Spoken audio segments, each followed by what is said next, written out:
You're listening to episode 6 of the Underhook show. As always, my name is Steve alongside Chris. Chris, how you doing, and are you feeling the buzz in the air or lack thereof for Mania week?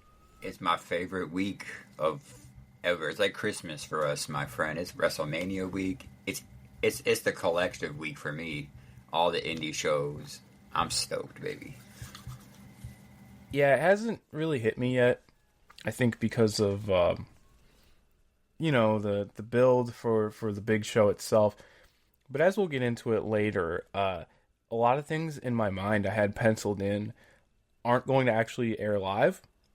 So I kind of got all hyped up for stuff I won't see for at least a week, but not like there's going to be any shortage of things to watch. I'll just say this now before we get into current events. For some reason, I thought that the Cedric Alexander-Trevor Lee match was happening this weekend. And not only is it not happening this month, it's not happening in Las Vegas. And I did not take the context clue of the event flyer being in purple and gold that this is a June show in Los Angeles. So I'm batting 1,000 already here. Yeah, to be fair, I didn't even know about that match until you mentioned it. Yeah, because it's like they're doing like a collective show of DPW, Prestige, and West Coast, and that was the first match, and I was like, oh shit, like Trevor Lee and Cedric, like I gotta see that. And I'm out here thinking this is gonna be like a Mania weekend show, and I just didn't pay attention to the big letters that say June, so that's how I started my prep for this episode. But we will get into television, but let's roll it back to the weekend because we attended a show. Well, we sure did. We were sitting kind of by each other, unplanned. But yeah, no, it just worked out that way, which was cool. But it was New Japan Pro Wrestling presents Windy City Riot from the Wintrust Arena in Chicago. We could just go over some general thoughts because we do have quite a bit to get into. Yeah, I can tell you my favorite match of the night by far, and we can all probably guess which one that was. Yeah, the floor is yours, my friend. The Ishii versus Gabe Kidd match. That was one of my match. That woke me up. It was a great night. Don't get me wrong, but that match right there was just because I'm a big Hoss guy, so just two big dudes beating the shit out of each other. I'm all about. I could see it, and I get. It was, I would say it was a polarizing match for a lot of people because I'm on the other side of it to where I went into it thinking this doesn't need to go 30 minutes. I left that match thinking, why did that go more than 30 minutes? And the fact that it ended 2-1 as well, I'm like, hey, like this should have just been 2 out of 3 falls in my opinion. But I definitely get the appeal, and like I was definitely an outlier because the room was feeling it. So I'm not going to shit on it by any means, but to me though, I bought my ticket and I got almost all of my enjoyment out of the main event. Yeah, it was a great main event. I will say, to me, the title match was a little lackluster. Yeah, I didn't care for that. I'm glad that didn't end the show. 100% glad that didn't end the show. Yeah, that was the right call to have Tana go on last for sure. But everything else it was just a great night of wrestling. In all honesty, I will say I'm not that keen, not that knowledgeable of current New Japan. But seeing the stars that I did see was pretty awesome. I got to see, Naito and one of his probable last matches in New Japan. Yeah, so last night it was announced that he will be him and Bushi of LIJ will be leaving and Jeff Cobb. The company. Oh, separate cases. The Naito's last date is May 4th, and it's not a retirement. That's what we know. Don't know where he's going. I don't even know. Like, I'm gonna just assume he's gonna go to Noah because that was my. Me and my buddy were talking, and he goes, "Where do you think he's gonna end up?" I said, "Pro Wrestling Noah." Like that's where they all. Everyone seems to be heading that way. I mean, and they have a track record of older main event talent coming in. Because the thing with Naito is like physically he clearly has his struggles, but he's still insanely popular. Yeah, He's still way over. That case in point in Chicago. Chicago crowd loves Naito. And I am now a Teton fan, by the way. Yeah, he's I don't know if he's on a dual contract, but he's like the CMLL member of LIJ, and he'll frequently do tours of both. He's more of a Yave guy, but he was doing all kinds of stuff for that. I thought that was like a fun house show style match with them and Rocky. But if I may just share some thoughts on the main event, because I'm still hung up on it. It's your time to shine, my friend. This is just what Tanahashi does, because I saw the exact same thing at Forbidden Door. I feel like the crowd at this show were primarily they were just there to watch some wrestling. You know what I mean? There was a lot less AEW involvement. I feel like to an extent there was a lot less AEW people. And it really just felt like people were just there to watch wrestling. And to an extent it was a bit of an ironic crowd, because that doesn't get talked about enough with Chicago shows, I've noticed, post-pandemic. But Tanahashi just does this thing where he pulls everybody in, man. He did it, like, he flipped the crowd on Moxley at United Center a couple years ago, where maybe if people just don't know what Tanahashi's about, or if they're seeing him for the first time, he gets you emotionally involved in that match. And he did it again. Like, he really saved his best for last for us, which he didn't have to. But as soon as he did the sling blade out of the Blue Thunder Bomb, I'm like, all right, man, like I'm locked in on this. And some nice callbacks I didn't think we'd get, like Takeshita doing the pose and the double knees, which is a Somato.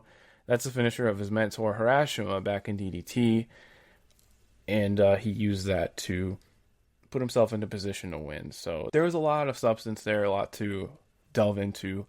I watched the fan cam of the match. I haven't watched the actual broadcast back, but that's obviously in-person bias. That's one of my favorite matches this year, just to kind of have that moment with Tana one last time, and the match kicked ass. So that made me really happy, man. And like, I left that show just like, damn, like, this is why I love this shit. And that's what you want to feel after a show. So thanks, Tana. We're going to miss you a whole lot. Shout out, big dog. Mm-hmm. That's my president right there, man. For sure. All right. Well, with all of that, Cobb's going to the Fed, I'm assuming, which, hey, man, go get your bag. I hope it works out for you, bud. I like Jeff Cobb, so I hope it works out for him. Yeah. I do, too. Well, that was Windy City Riot. Before we get into our weekly discussion over AEW Dynamite, did you catch any of the live Collision? Yes, I actually... I didn't catch it live, but when I got off of work, I caught the replay. I enjoyed it, actually. I always say that a live Collision is always a better Collision, so I liked it. I enjoyed it. A lot of women's matches, so that's why I tuned in, because I'm all about it. Yeah, I caught the replay today. I made sure to skim. I was thinking I was going to go into skim through it. I actually watched like maybe 90% of it, because it was pretty good. I'm with you on that. The FTR stuff ruled, especially. I almost called it. I almost said Tony Schiavone was going to get his ass beat. Yeah, they sure teased it. But dude, I just think, one, getting a 2.0 match nowadays is a rarity. And that match was like 5 minutes, but man, did it rule. Yeah. Daddy Magic does not get enough credit for what he's able to do, or what he's commits to, as far as, you know, he's not afraid to bleed. He's not afraid to take whatever. But I really like that match. And then Takeshita Brody was solid as well. Yeah. I forgot that match was on, because I got off work. I was half falling asleep, so I had to catch it the day after. But you know me, Brody King stan. But I'm also a Takeshita guy, so it was a good hard hitting match. We kind of knew the outcome before, because we all know that I still don't understand where it's going to go from here. I guess it'll be. Well, we'll talk about it when we get into Dynamite. Yeah, and to kind of segue into tonight's show, the tournament matches from Saturday all kind of went how we expected.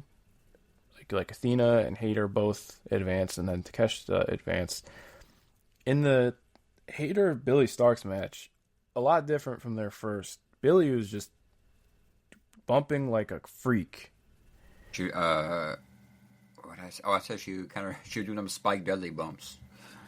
Yeah, like the vertical, like the stalling vertical suplex to the floor. Like, damn, Yeah. like relax, like chill. Yeah, It was she's like, I gotta try, but it was yeah, it I was loved it. awesome, and it made Hayter look like a killer. And I'm excited, especially after tonight. I'm excited for that final. Which actually segues into the first match of tonight's show. I didn't catch the venue, but this was in Boston, so I don't know Mercedes' what hometown. it said. It was like Fenway. It was like by Fenway Park or something. I don't know the venue either. Okay. But you keep talking. I'll look it up real quick. Yeah, so it was this is Boston's MGM Music Hall at Fenway. I have it on the run sheet here.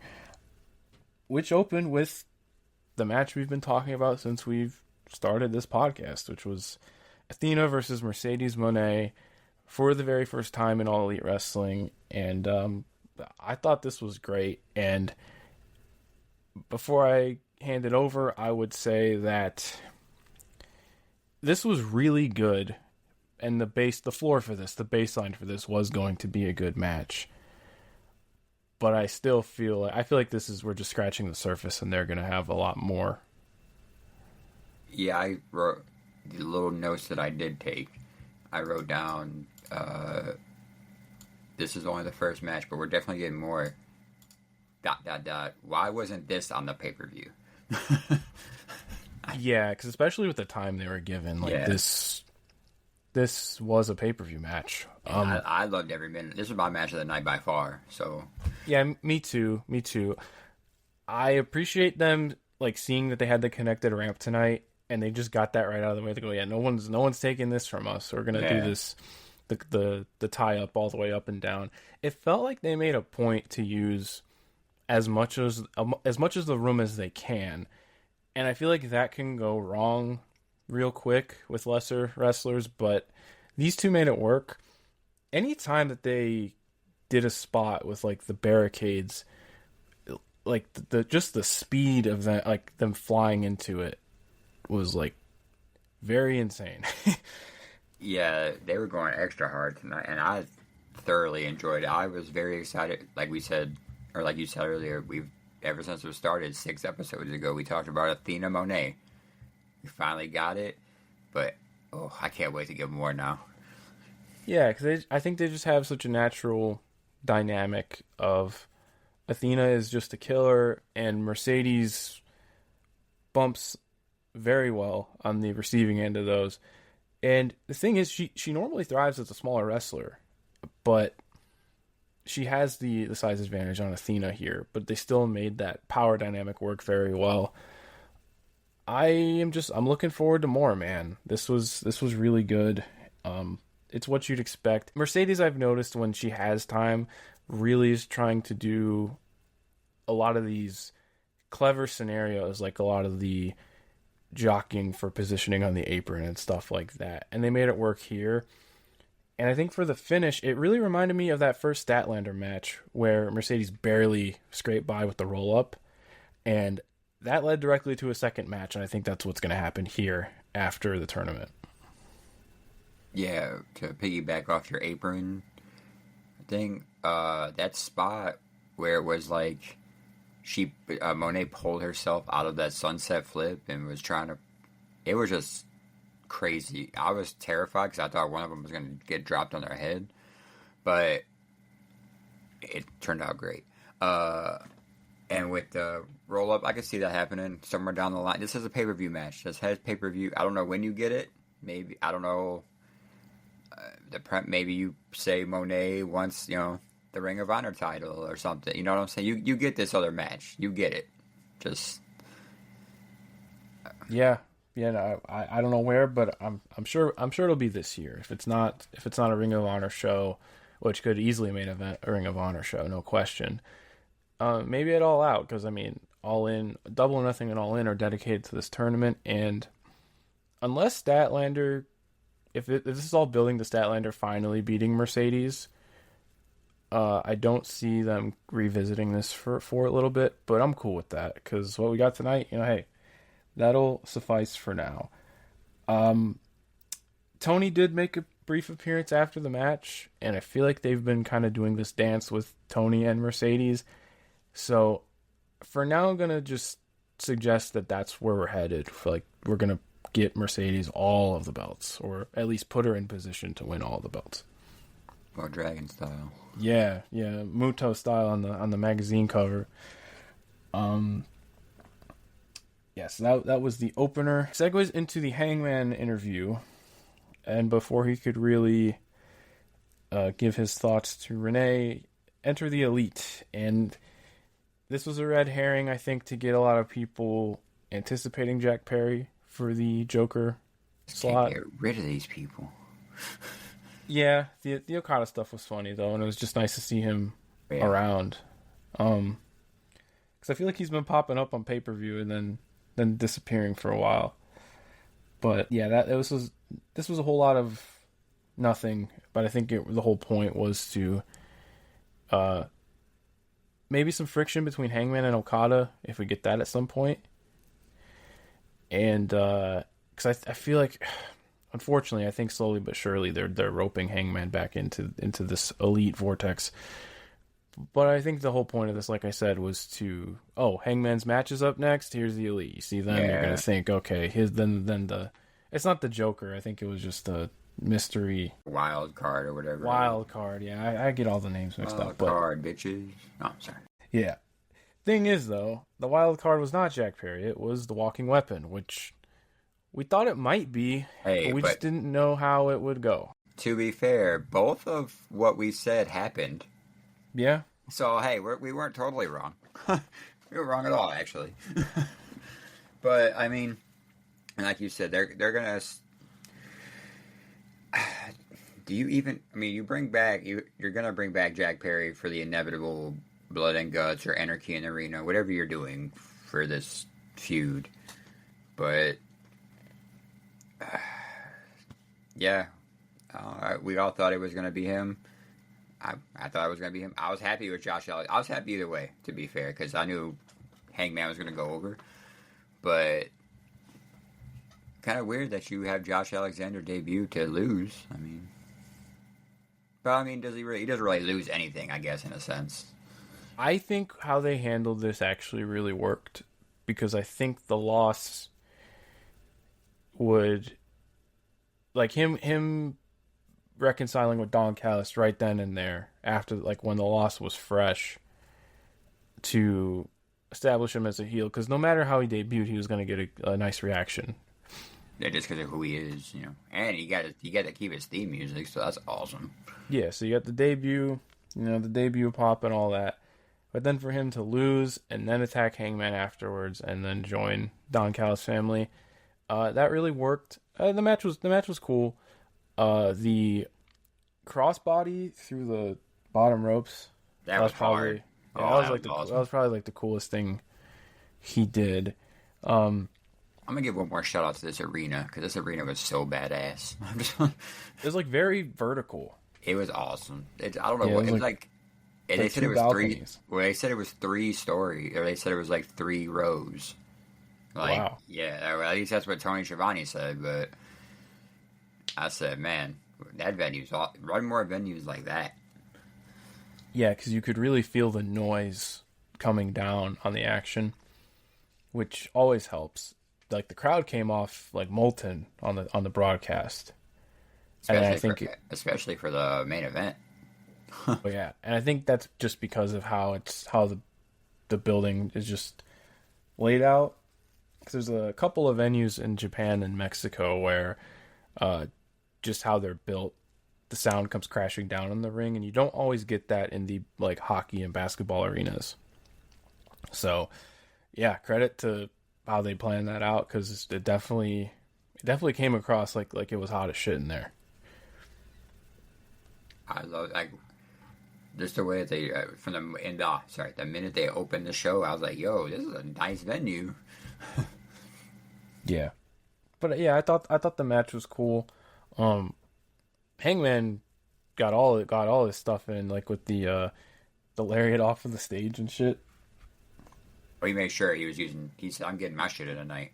It Yeah, might be so your debut, but yeah, let but me tell you something." they did a bunch of cool stuff, so it was fun. Then following that, went to break Patriarchy promo where they like retconned Nick Wayne being in the Best of the Super Juniors based off of Christian Cage's as a liaison. Take that for what you will. I would like that, honestly, but Yeah, he was confirmed for the yes, tournament. hell yeah, Yeah, he's the only AEW. representative. Well, Kevin Knight's in it, but Yeah, but we since he's on talked the about that though. since he's on the dual deal, he's still being presented as from New Japan. And then I don't believe they've announced the CMLL guest yet. So, but I've always had a soft spot for the tournament, and I will be tuning in. Titane, he went to the final a couple years ago. So, but yeah, so it's interesting how they worked that in. But I am glad that they acknowledged it on the broadcast, because I feel like a lot of times when they sent somebody over there for like a tournament, like an extended run, Unless you're Takeshita. yeah, I mean, Because Kesha in the G1 was awesome though. that was yo, give me that again. Yeah, I mean, I think he will be in it, and I think he'll go far, but we'll talk about that in a few months. But yeah, I'm excited for Best of Super Juniors. It's just, I don't know. It hasn't been as good as it used to be, obviously, but I don't know. It's just one I always look forward to. It's like just maybe it's part of the time of the year and stuff like that. I'm going to be tuning in. You just got to remind me when that shit starts, because I always forget. It should be like mid-May. Well, Yeah, so a couple. Like, hey, yeah, I will. Watch this. Right. Next was a match I was very, very happy to see, because I feel like they teased it initially and it took us a couple of months to get here. But it was the Gates of Agony challenging the Hurt Syndicate. And for what this was, I really enjoyed it. Yeah, I honestly was shocked they gave this match time. Yeah. Like, every other Hurt Syndicate TV match, hell, even some pay-per-view matches have been, not as long as this, but no, I liked it. It was not too bad. It set up for more MJF stuff, so, but I was thoroughly enjoyed by this match, honestly. Yeah, I really like Gates of Agony, and I'm happy that they got this spot. I do think that this had, like you were saying, with time, but I mean, there's just more substance to it than I think the last two pay-per-view defenses. Yeah. Well, because and then there's more of a challenge here, in a sense, because they're two bigger dudes, you know what I'm saying? So, yeah, like these guys are beasts, so that does make sense. But I had a lot of fun with this. I didn't think it was anything spectacular, but more of this, please. Like, I will take this style of match with the tag belts any week, and less of what we've been doing with these pay-per-view spots. The angle was kind of weird, because I'm over it, dude. To be 100%, I'm over this. Yeah, I feel like, I mean, maybe the point might be that MJF's overstaying is welcome, but yeah, I'm kind of just, shit or get off the pot, dude. Like, what are we doing? Yeah, it's just, he came out like the Godfather, and, he brought the girls out to the Hurt Syndicate, but I'm over. There was a backstage segment later on, but I didn't hear what they said, but I'm just over that one. MVP's trying to talk them in, saying like, hey, like, let's see what he could do for us, and the second he starts acting goofy, like, we can just cut him out. So I think we're far from done with this, unfortunately. Yeah, I'm just very much whatever on this stuff. They dropped the ball here. I mean, they can still do it. If they want to get Hammerstone in, bring in Hammerstone, they could reform the Dynasty. There you go. I kind of thought that's what, like, MJF's going to be, petty about not being able to. This will be the one group that he can't get into, so he's going to challenge for the tag belts. But we're not there yet. So let's see where it goes. I mean, that's the first thing I thought of when Hammerstone said he was a free agent. I was like, well, you can reform the dynasty. Just don't bring Teddy Hart in. Leave Teddy Hart out of this one. No. Yeah. You could bring in Hammerstone. I like Hammerstone. Bring him in. The other guy can.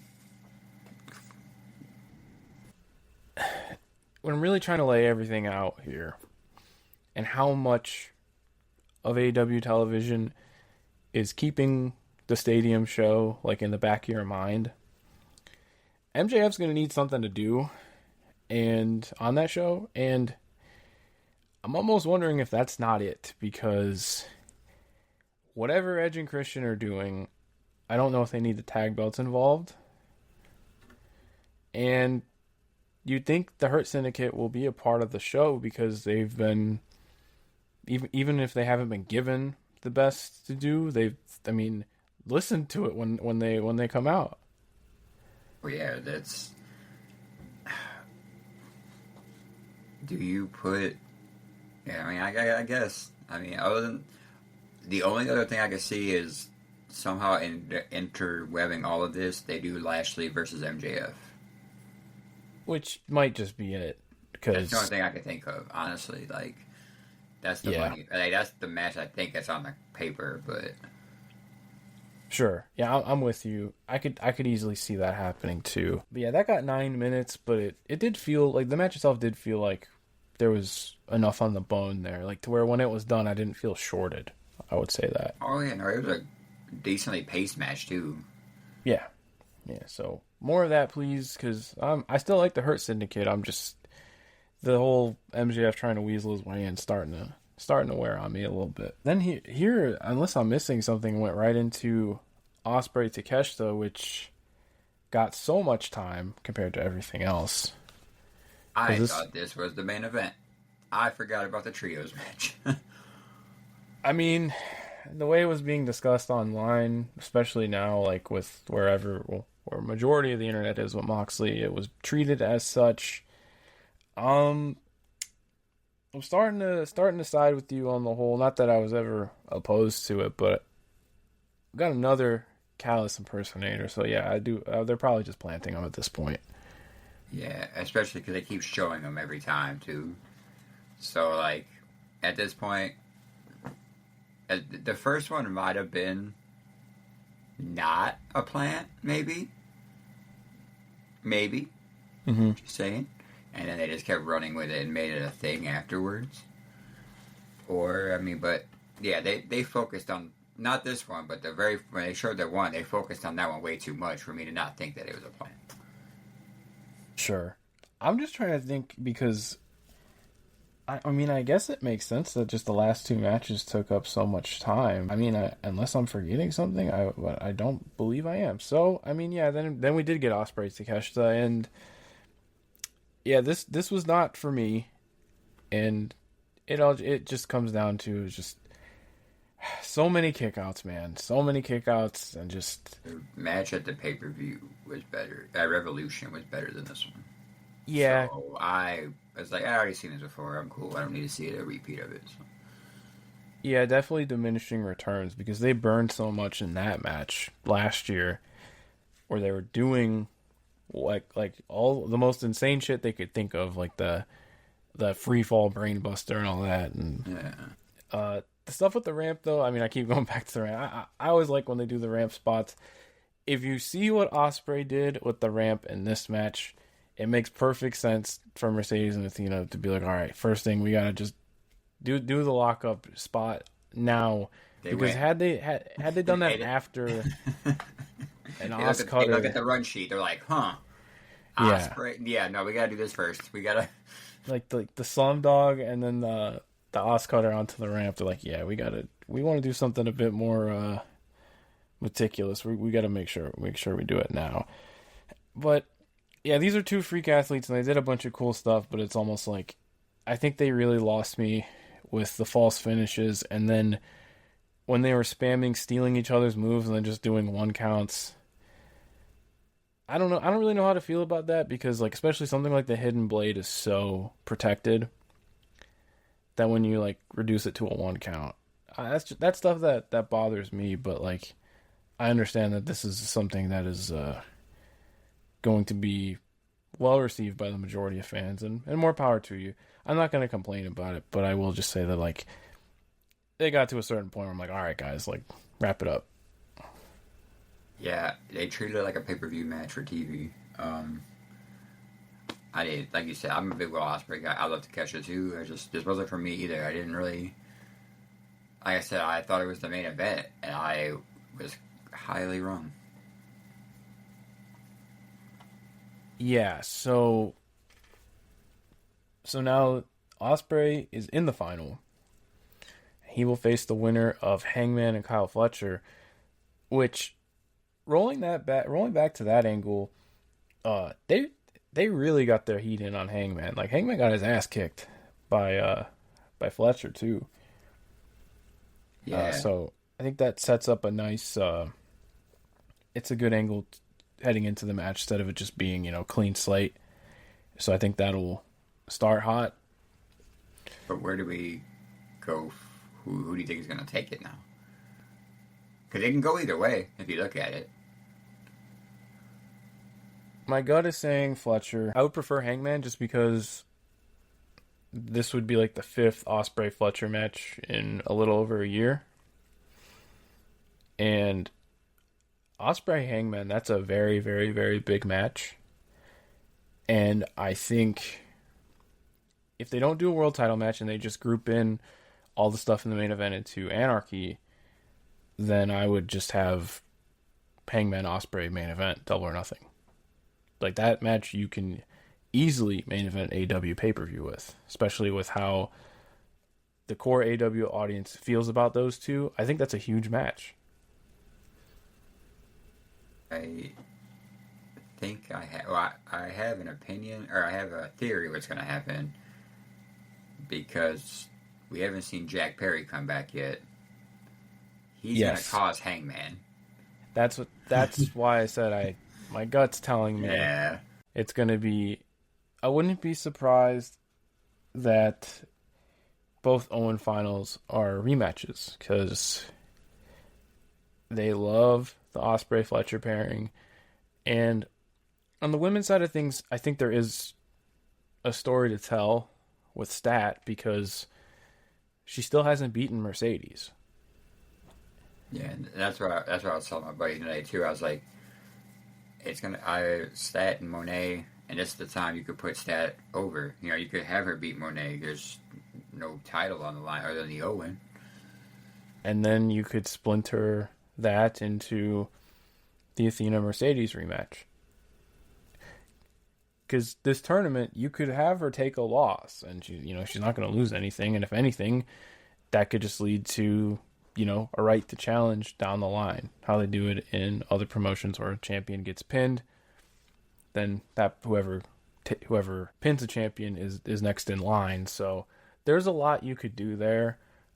I want to see Hayter Mercedes because how I talked about that power dynamic, I mean, that just writes itself. But I don't know if we get it yet. Point being, though, I'm cool with either. I'm excited for either. But on the men's side, we don't need 5 of the same matchup, 4 on pay-per-view, that close together. Yeah, but at the same, I don't think you put Hangman and because you could, but I wouldn't have the Hangman and Ospreay match and where Jack Perry comes out. You know what I'm saying? I would rather have that match just be a match. Well, yeah, no, I would not suggest that Jack Perry would screw him in the final. So that's what I was saying. So like they're gonna do it where he screws him in this next one. Maybe I could be wrong. Like he could just beat him. Hangman could just beat him and then prove us all wrong. Yeah, because I think because it's leading to Jack Perry coming back. Like, especially with the Bucks coming back, and now they have Bucks and Okada tonight for the first time back together on TV. Mm-hmm. So, I'll tell you this much: I don't think Jack Perry would interfere in a tournament final. So I think we could just pencil in Osprey Fletcher now. Yeah, that's my theory. Because yeah, Perry has to come back to set up Anarchy in the Arena. So I think they'll do it. I think they'll do it for the semifinal. I don't know when that is. They haven't announced it. I'm assuming it would be in the next couple of weeks if they want to do a week off to build to these, because they have the two semifinals left. Because Hayter and Statlander has not been officially announced. I mean, we know the match is happening, we just don't know when. And then that went right into the main event. Trios titles being defended on Freebird's rules, because Pac is, I think he's still waiting. We're still waiting to hear on how severe the injury was last week. Which, again, it just sucked. And I didn't even, like I said, when I seen it, I thought it was just fake. I thought he was just at work. I didn't know he actually got hurt. And then my buddy's like, I think he actually got hurt. Yeah, he landed awkward. And I watched it again. I said, oh, okay. Ow. Yeah. And then he couldn't put any weight on it. I still can't believe he just went beast mode. Just total upper body strength to pull himself back into the ring and stick it out. Yeah. But get well soon, Pac. But I'm not going to complain with Moxley being in this match, because at least it made sense. I wanted to see some Moxley Joe action that ended up being very significant. But they pulled a little bit of a mirroring aspect here, to where Hook was written off, and in his place was Powerhouse Hobbs.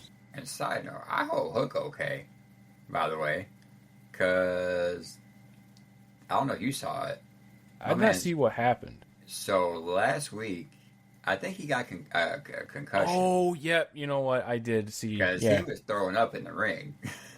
I didn't catch that in the initial broadcast. So yeah, no, my buddy had to tell me. He told me, he's like, hey, you need to go back and watch that. Yeah, if you're wondering why we didn't discuss it, it's because I just straight up didn't see it. Yeah, so. No, it was to the blind. I think it was to the blind eye. You wouldn't have seen it at all. No. Well, hey, for as much shtick as we've given AEW production, good on them for working around that, because I straight up just missed it. Yeah, and then so they took him off. It was kind of like you said, a mirroring image, but not a bad one. Not a bad choice for a partner. No, if anything, it makes the ops more intimidating. Yeah. And yeah, it's a cool group. I want to see the trios titles just become like a regular fixture again, because I feel like they haven't mattered for a long time. One of the many things they've dropped the ball with the Death Riders angle, because I was really excited to watch the team of Pac, Yuta, and Claudio wrestle frequently, and they didn't. Wrestled like twice. Yeah, they did not do much at all, which, again, very disappointed in that.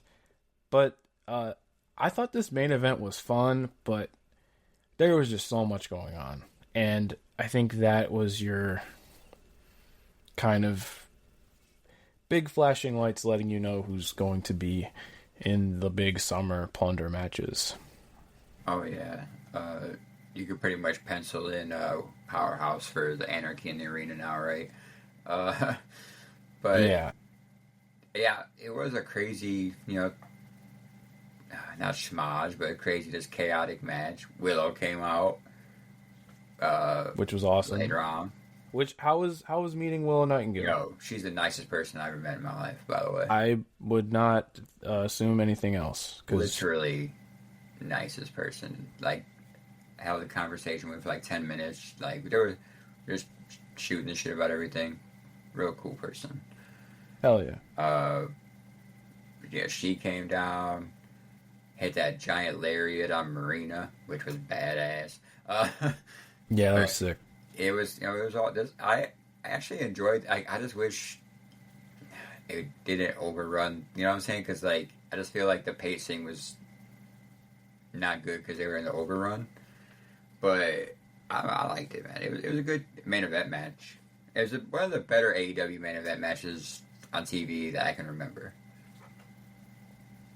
Yeah, especially because The a ending, common especially. thread a common thread has been that a lot of Death Rider stuff has been going on last. So, and there's a general. I mean, I'm not gonna tell you how generally people feel about it at this point.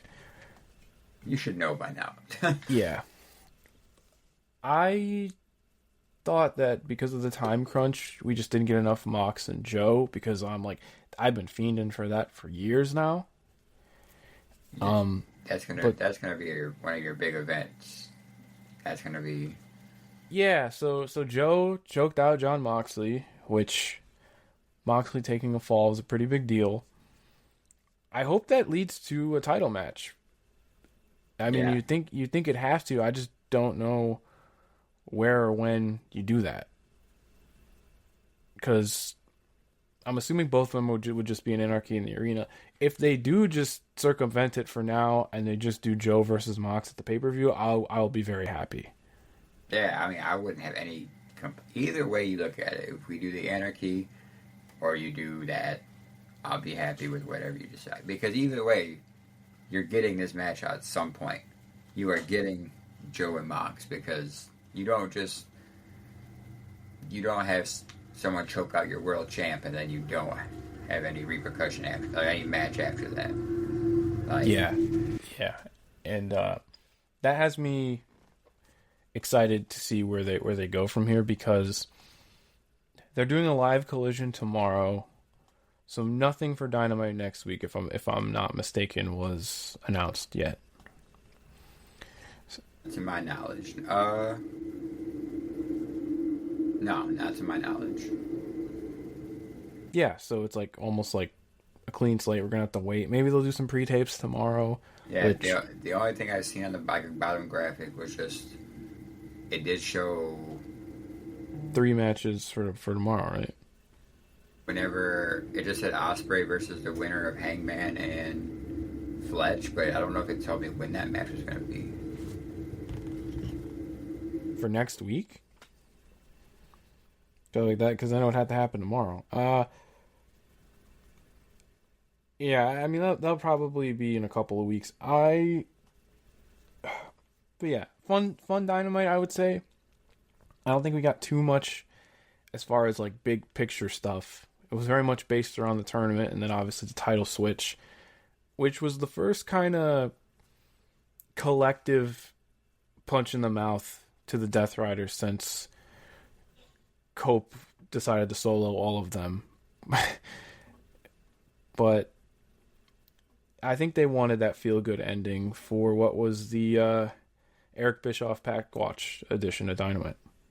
I didn't mention that yet because they passed Nitro tonight. They did, yes, they did. And I did see, what was it? Was it last week or like a couple weeks ago?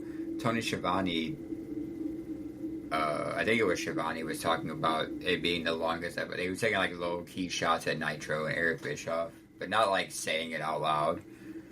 But hey, they did it. No one thought they would do it, but they're here, baby. Yeah, it's wild to think about, but I mean, hey, it's hell of an accomplishment. I don't think they were too petty tonight, though. From what I can tell, it felt very celebratory of themselves, which I think that's how it should be. I Yeah, think you should pat yourselves on the back for what you've done, and I think the goal with the 2 tournament matches, I think they wanted to have standout matches on WrestleMania week without being a part of it, and even if something like Takeshita Ospreay wasn't my cup of tea, I think they are going to have people talking. And who knows what they're going to have in store for tomorrow. I think it's cool having that double shot heading into the weekend, even though, like, WrestleMania weekend, it's Wednesday night and it started 20 minutes ago, if you could believe that, because of just how everything goes now. But that was Dynamite, and we got through it pretty quickly. We're only at 45 minutes here, so... it wasn't a bad show. I like this episode, honestly. It wasn't that bad of a... Yeah, it was focused on the in ring. Yeah, it was focused on the in ring more than anything, and it was just very fun. And I want to say they did that by design, for it being show to beat Nitro in a sense. Yeah. You know what I'm saying? Because I feel like they did that just to showcase what they're known for. Is where their models were the best wrestlers, so they wanted to show you wrestling. And I wouldn't be opposed to more of that. AEW. Didn't Russo do an episode where there was no wrestling on Yes, Nitro? there was like an episode that was like an hour of no wrestling. Like the first half alone of Nitro was no wrestling. Yeah. I learned that from Deadlock, but. Oh man, yeah. The one I revisit frequently from theirs is is them reacting to the Steiner, the Purple Warrior promo. Purple Warrior, baby, that's my favorite one. Ass kissing, butt sucking, bastard. Yeah, all time. Well, that was AEW. We got a real big weekend ahead of us. I was gonna say if we could take a quick break and then we can dive into the WrestleMania festivities, starting with the Go Home Raw. I'm with it, homie. All right, we are back and here to talk about the small matter of WrestleMania, which is this weekend, if you can believe it. It's crazy how late in the season, late in April, that WrestleMania is right now. It's very late, and it still feels like it crept up on me, but that just might just be like where I'm at right now personally, just shit going on, and then before you know it, oh hey, here's WrestleMania. It also doesn't help that, yeah, I could confidently say that this build was not great, but only some of the there's only like one match that had great build, and that's the triple threat match with Roman, Seth, and Punk, because there's story there. They tried doing stuff with the Gunther Jey Uso. I kind of got. I'm kind of invested. Couple good angles. I would say. I'm invested now. You got me intrigued. Do I want Jey Uso to win? Absolutely not. But hey, whatever. But everything else, it just feels like you're WrestleMania 2000 all over. It's multi-man match after multi-man match, and very, very thrown together. A lot of things were thrown out. We'll go through both cards, but before we do, I parachuted into a couple things on Monday Night Raw after I watched Collision. The first being the Gunther promo to open the show, and my goodness, he's the best. I love him. Give him everything. It's gonna suck when he loses to Jey Uso. This man's about to lose, but he just goes, all right, I'm gonna make sure. I'm gonna make sure everyone hates me. It feels like he's making sure that they don't just toss him aside. Like he's this promo was fantastic. I was into every word, and I thought his lived up to what this feud's being presented as, where Jay's later in the night did not. And I think that's just more of, that is what this whole thing is. But we don't have to talk in circles about the issues with this booking. But I will say that the promo, the Gunther Go Home segment, was awesome. I liked it because it showed not him being weak, but he didn't know what to say. You know what I'm saying? Like, this is the first time where he said, all right, well, I'm going to, pretty much more sense, I'm going to kill him. So, yeah, but he killed Big Jim. So, he sure did. We'll get into it when we get into the card room. I was like, man, I don't think you can have him win realistically, but I'm almost like, is he just gonna put in like the shift of his lifetime to make this good? Can it be good? Like, he better have to put. He's gonna have to put in a double, because he might. I just, man, like he's talking me into like. I mean, I don't want to say like emotional investment by any means, but I'm like, man, just how good is he, and how much can he do to drag this to good? But that's a question for Saturday, which I believe they confirmed this will open the show. So again, you're right on the money with that one. Sheamus, Daniel Bryan, all over again. The only other thing I watched was the Roman Seth segment. But before I talk about that, do you have any thoughts on this Go Home Raw? It did not feel like a good go home Raw. I can tell you that. I honestly fell asleep during it. I'm not even gonna try to lie. I woke up. Boy, when did I wake up? Because what closed the show? That was the Punk Rollins Roman segment, right? Yeah, I woke up right when that started, so I missed the majority. I did see like clips though. I mean, it was okay, I guess. I'm only invested on Raw. I literally only invested in the Punk Rollins and Roman stuff and the Gunther, but it did having Gunther open and then the rest of it, and then the end be what I wanted to see. Yeah, no, I fell asleep during most of that. Yeah, I mean, I saw what you did essentially because Yeah. I was considering watching Bailey Liv Morgan, but I'll be honest, I'm not sipping the Kool-Aid with Liv because a lot of the discussion around her is that she turned the corner this year as a wrestler, and I do not agree with that. What I think that she does that I do appreciate is that she is willing to throw herself around to any like whatever she's asked for, especially in like a lot of the gimmick matches. Like she got the shit beat out of her in the Elimination Chamber, and it's hard to knock somebody for that. But I don't think she's this like most improved or anything like that. So I stuck to my own judgment and skipped that match.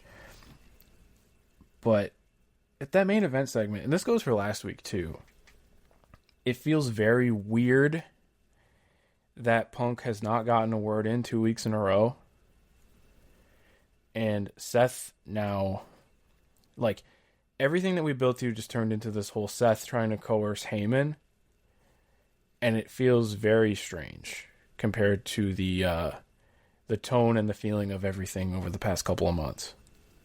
Yeah, I didn't like the whole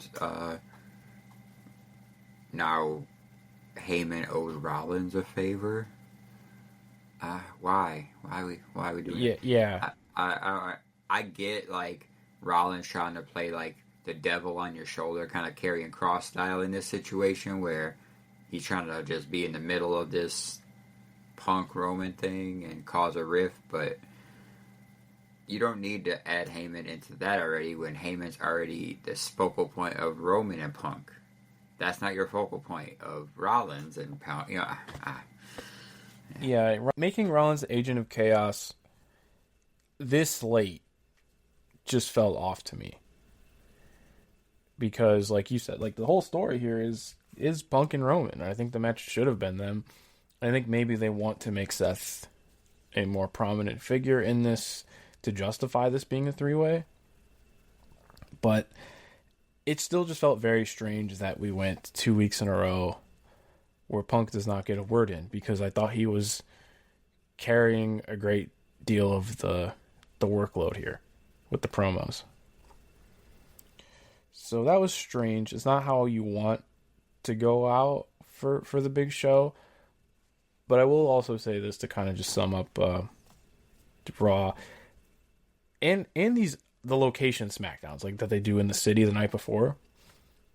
These go home shows are never anything special, which is strange because it's like the last TV before your biggest show. But since fans have come back, like I've straight up skipped like the last couple SmackDowns because I know nothing significant's gonna happen. yeah, no, especially with you don't have no Cena to build up your story. I mean, That actually will change. He's announced for SmackDown. well, I'm talking about like the other ones though, like leading Yeah, up. of course. Yeah, like since they got back to the United States. Mhm. Yeah, no. Yeah, it's felt very empty to that degree. But Friday we get Cena, so we'll get a little bit more, which I'm glad they're at least doing that. I want to see how they clear the air with it. Oh, no, they already did that. What did they do? Did you watch SmackDown? No, I did not go back and watch it. I mean, Yeah, we were at the show. Oh yeah, we were at the show. Yeah, I didn't watch it either. I want to know if they did any Charlotte Tiffany, you know, promo or anything of that nature to go off that crazy, uh, off script stuff that they did last week or 2 weeks ago. Yeah, I'm gonna kind of let the whole video packages on the night fill in the blanks for me Yes. because I totally blanked on last week's SmackDown, except for one thing that was announced that I'll be honest, I'm pretty disappointed that is on TV and not on the big show because it all signs are pointing to this matchmaking mania, and that's the machine guns are cut. Like they're on SmackDown. They're not getting their title shot at WrestleMania. Yeah, they put a fire into them boys real quick to just sweep the rug out from under them. Yeah, and like I feel like nothing against War Raiders New Day because I mean like I like both those teams, but you have this refresh Street Profits that are in their heel now. They're if you Are could they believe though? this, Are they I though? mean tweener. Yeah, there 1 week they were 100% heel, and then when they won the belts, they were no longer heel. All right, so we'll call them tweener for now. Um, and like the machine guns are good enough to flip on the spot if they had to. Uh, but they invested, they did all this investment into the Street Profits. If you could, I was gonna say if you could believe it, they haven't held the belts for 4 years. That's crazy. Now a lot of that's blocked out because the Usos held them for so long, but they went 4 years without the belts. They're repackaged. Motor City Machine Guns come in clearly on their minds. They want the Mania match because just what do they have left to do for their legacy, you know? Right. And this just felt like a no brainer. And as much as WWE doesn't give a lot of time and attention to tag wrestling, you give those two teams time, and I think they could have a really good match. So I was a little disappointed to see that cut from Mania and it taking place on TV, but who knows? I mean, they could have swapped it out for. There's one match in particular that I know they could have swapped it out for. You know, Rey Mysterio versus what the fuck, El Grande Americano. Yeah, El Hijo del America, but Yeah, which they are billing him from the Gulf of Mexico now. So I don't. Beat Chad Gable. Just beat Chad Gable. 100%. No, I mean I've made my peace on that. And if you're not making this a mask versus mask match, what are we doing here? I'm just assuming they're going to take the mask anyways, or worst case scenario, he wins and it keeps going. But we'll talk about that in just a little bit here. But yeah, go home week of TV, not looking great. I think that Machine Gun Street Profits match could still be good. We got the Andre Battle Royal. What are you talking about? Yeah, I mean the Andrade Battle Royal now. I mean, Hell yeah. I mean, I don't know who else would win it. John, who's a speed champion? Let's look because I have no idea. I was like, I mean, I don't know who else gonna be in that match, but other than Andrade, almost. Dragon Lee's the current champion, so All right, Dragon Lee winning that. Shout out Dragon Lee. You got yeah. Oh man, some of the names there right now are just could just be. You know, Dragon Lee. If I'm Dragon Lee, I'm feeling pissed right now. By the way, because hear me out. Yeah, go ahead. You could have signed. I'm not saying you would have been like probably predominantly a star in AEW, but you were almost signed to AEW, but you chose to go to WWE to get the bag, which is awesome. I don't knock anybody for trying to get their bag, but you were built up to be the next Rey Mysterio, and then they signed Pentagon and Phoenix. Well, I was about to say, I believe that decision was made saying, you know, you'll be presented better there, you stand out more. And then it's like, then they start rolling out the red carpet for luchadors who are coming from AEW. So it doesn't. Yeah, it's not. It's a bad situation. Mad, but hey, man, I'll probably not because you're still getting a bag and you're being showcased on TV. Okay, maybe not. Hey, you're Yeah. not getting pushed that Pentagon and probably Phoenix gonna get, but No, and you can always play the hypotheticals, but I'm like, Dragon Lee and AEW. You would think he had to at least be in like where Bandito's at, for sure. as far as like standing. Yeah, I mean, I can see that. I just feel like because there was all like a weird, like, he was in New Japan, right? He was in LIJ, if I'm not mistaken. Or am I thinking of somebody else? So I think he signed, and then the pandemic happened, so he never got his full-time run. Okay, yeah, because then that's when WWE signed it. It was just like, oh, I just remember when they were, like, he was getting built up as like the next Rey, and I was like, yeah, but there's only one Rey Mysterio. You know what I'm saying? But then Pentagon and Phoenix got signed, and then they were like, yeah, fuck Dragon League. Put him in the LWO. Yeah, it was they went Toy Story style with, I'm not gonna play with you anymore. It's but like I say, he's still getting shown on TV in some aspects. So Yeah, I mean, we just want better for wrestlers that we like. So yeah, go home with TV. I'm definitely not moved by anything. I mean, granted, Friday still has yet to happen, which I gotta check the whole schedule because I don't know when I'm gonna be watching Friday night. I'm feeling that absence of Supercard being on the Friday. same. We're missing like I'm Supercard and a good takeover from back in the day is what I'm missing. But Yeah, because before we go through the weekend, there is nothing on this NXT card that I'm like looking forward I to. don't even know when is the NXT? Is it the day before WrestleMania? It's like Saturday morning. I think it'll be at 11 a.m. our time. Saturday morning.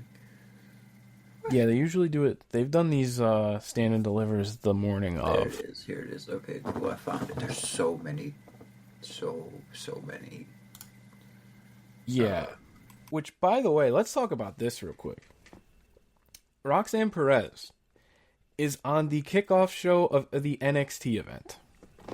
Yeah, I do not understand that one, but Like, weren't we supposed... I thought that maybe she'd be stuck on this show. I thought her and Bailey would be on this show, like, to finish their feud. And they're just not finishing that feud. So, that's disappointing. there's one match I will tune in to watch though, and it's going to be the main event, just because our boy. I was going to say, see if Javon Evans can win the big one. I will go nuts if Javon Evans wins that belt. Man, this whole company loves their multi-man matches. This is crazy. Yeah, I'm looking at this NXT card. I noticed. Yeah, 1, 2, 3. There's three multi-man 4, matches, a multi-tag team match, Oh yeah. and then a 6-man. Which, oh man, I don't want to spend too much time complaining about NXT booking because I feel like they just they spin a wheel and then whatever is on the wheel they book. But they did the switch with Julia. They put an injury report out that wasn't true. Now they're doing this 4-way match. This is a mess. Again, I'll probably still have it on because I don't know what else. Oh, you know what? TJPW might be on during this show. On Friday, or when is the next season? In the morning, right? Saturday morning. I work all day Saturday, but I'll catch up when I go. Big Gay Brunch is on Saturday morning. Yeah, I got a short list here. We can go through. Yeah, I just have a couple matches that I got penciled in. Yeah. I will just say though, they're doing another one of these ladder matches, and it just makes me think of I guess it would have been 2 years ago, where they did the ladder match with for the NXT Women's title, and that's when nobody caught Tiffany. Oh, yeah, I remember that. Right from the top of the ladder to the floor, and thankfully she lived to tell the tale. So hopefully it'll go better than that one did. But yeah, I don't got much on NXT, but what I do have is a couple of matches. Going through this, because I went through I think I just used the Voices of Wrestling roadmap that they put out every year, because it's all a chronological order, and they will have a link when if shows are airing. I look, if it's just a week tape delay, it's not the end of the world. But I really wanted that DPW show to take the supercard slot. And the card looks really awesome. And I just don't think it's airing. I think it's just typical DPW. I appreciate them just sticking to their guns and opting for a tighter produced show. But I think that mantle is there for them to take, to have the big indie show on the weekend. So that's a little disappointing that we won't be able to see it as it happens. But once we confirm that it is taped, then I think we could preview and review that on here after the fact. Because we are going to have a couple weeks of a lull after Mania. Yeah, that's one of the cards I was looking forward to seeing live. But it's cool. We could wait. Because they did announce that sweet heavyweight crowning a new champion. So, which, by the way, so that umbrella of Prestige, West Coast, and DPW, Tankman's challenging for every belt this weekend. And he's walk away as Ultimo Dragon, baby. Let's go. Triple crown Tankman, dude. Let's go. But so he's got a big weekend ahead of him. He's in the 12-man, which, did you see how they're doing that? Yeah, they're doing it like AEW style. It's like the gauntlet thing. So I believe it's delayed battle royal until there's 2 left, and then it's gonna be just one fall to a finish. Well, because from what I thought it was gonna be similar to the AEW casino thing. Cool. Where it's just like you can pin someone at any time, but if it comes down to 2 people in the ring, that's when it becomes. Okay, so it's conditional. So yeah, I must have misread that. That's how I could have read it wrong too, but that's how I took it as. That'll be cool. But yeah, I'm really excited to see that show. Getting the off the top of my head, we're getting the Violence is Forever, Grizzled Young Veterans rematch, and it's a street fight. But DPW has a lot in the chamber if they do tape the show, because they're going to do that. And by the time I would think by the time that show drops, they're going to be taping those 2 nights in Japan. Yes, sir. Which some of those matchups are sick. We will talk about that when the time comes. But I'm going to go through some of these here, and if you have anything to add. One that's actually, if it didn't happen already, it's airing soon at the time of recording this. They're doing Zebrath versus Paradox on this Dragon Gate USA show. And from what I can tell, that's like the one true unit versus unit 6-man, because it's kind of a ragtag group where they're doing just to kind of, on other shows, they're going to be, here's the Dragon Gate faces versus Zebrats. Zebrats are like the resident heel group. So Paradox versus Zebrats, that's happening tonight. Paradox is like the veterans of the promotion. They kind of form their own group going against the heels of the promotion. Then Thursday, for WrestleCon, I have... That's the one I got, baby. So, I have one match from WrestleCon. I have one. I have one from WrestleCon. The one that stood out to me was Mascara Dorada versus Ninja Mac. That is not the match I have. Is WrestleCon, is that Butterbean Suzuki? Yes, sir, it is. Okay. All right. That's the match I'm talking about. I will just say, though, Mascara Dorada is one of the best high flyers in the world. He just does shit that nobody else can do. That match is going to be like Pac levels of defying gravity. Yeah, and you know what Ninja Mac can do, and I could take Ninja Mac in small doses, so I think that'll just be like a really dumb fireworks show. I say that affectionately. I don't know what the hell Suzuki versus Butterbean's gonna look like, so I have to find out. Like, I'm not expecting anything good. Expecting a barn burner, but I am expecting to be at least entertained. Yeah, like that's definitely, you could file that under the sick curiosity of just like, what the actual fuck, I need to see what this looks like. Um, I don't think I'll be watching that one live because West Coast Pro is running at the same time. Yeah, and And I gotta see Kevin Blackwood versus Tankman, so I gotta. is that on that show too? That's on the West Coast Pro show, yeah. Oh man, so I missed that. The two I had written down. Um, there's a Dragon Gate team facing Toxin, Latigo, and Bandito, not to be confused with Bandito. Not too familiar with Bandito, but Toxin and Latigo are a very consistent tag team on Lucha Indies that I frequent. And seeing them mix it up with the Dragon Gate team, which I'm gonna actually see who is on the Dragon Gate team. Let me see. I gotta hear. God, there's so many shows. I'm saying, which one are we looking at? West Coast or Prestige? This is West Coast. Okay. So 3 p.m. Vegas time, 5 p.m. our time.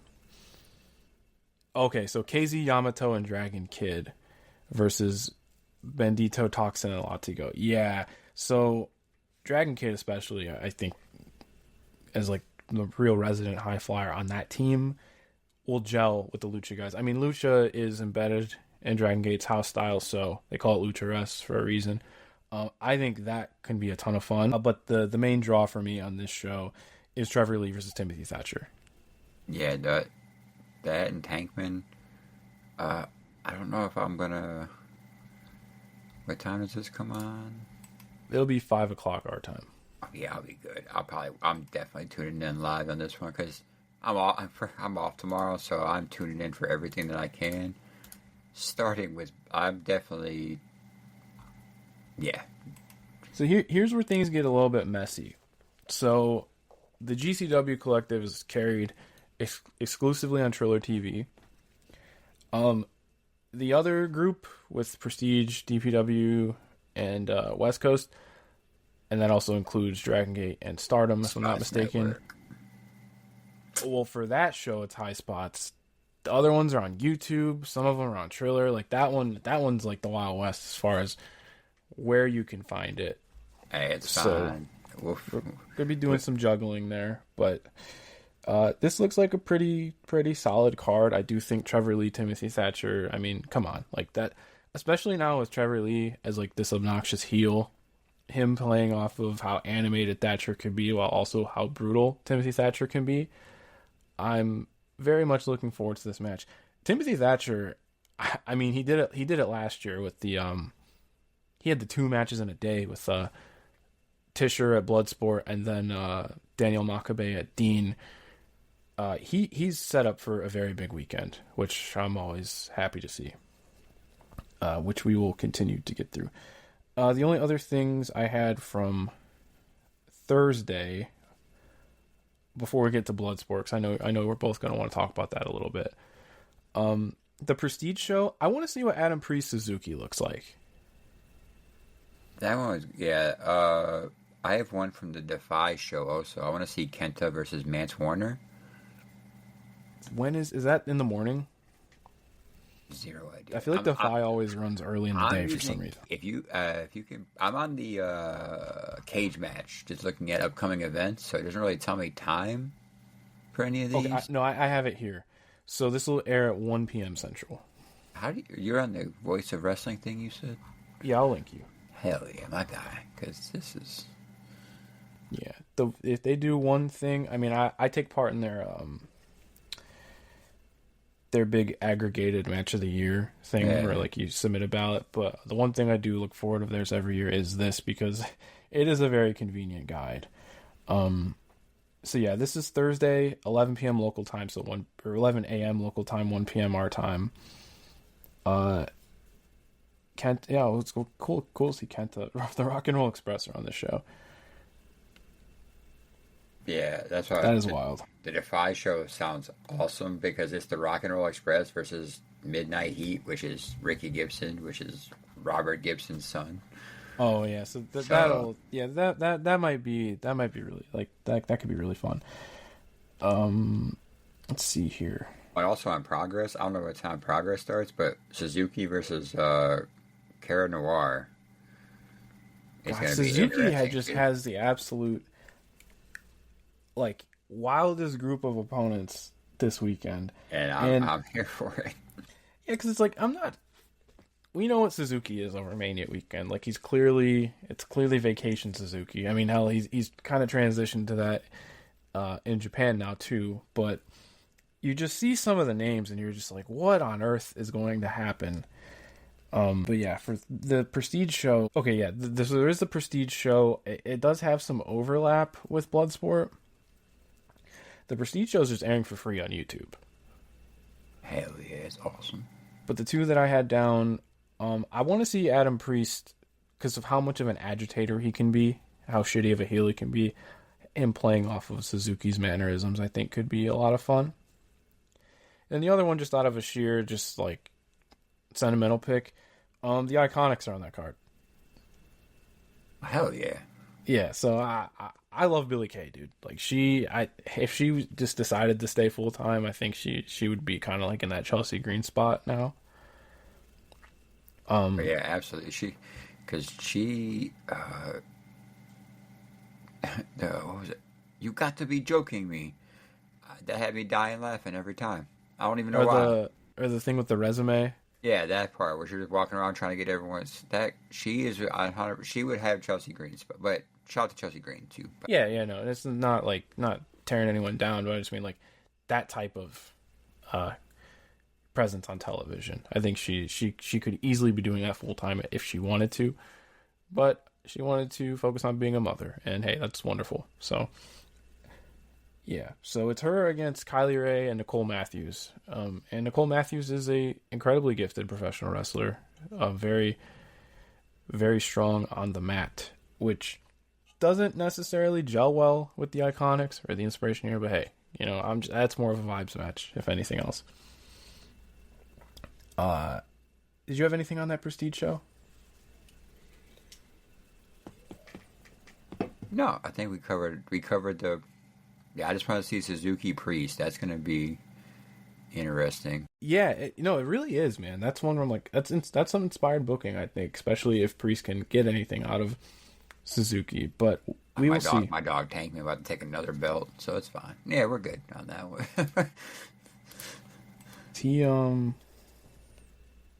Is he challenging for a belt on that too? Yes, he is. Dude, he might walk out like Muto, man. He's going against Alan Angels for the Prestige Heavyweight title. Well, that's right, because I said at the top of this preview, he's challenging for all three.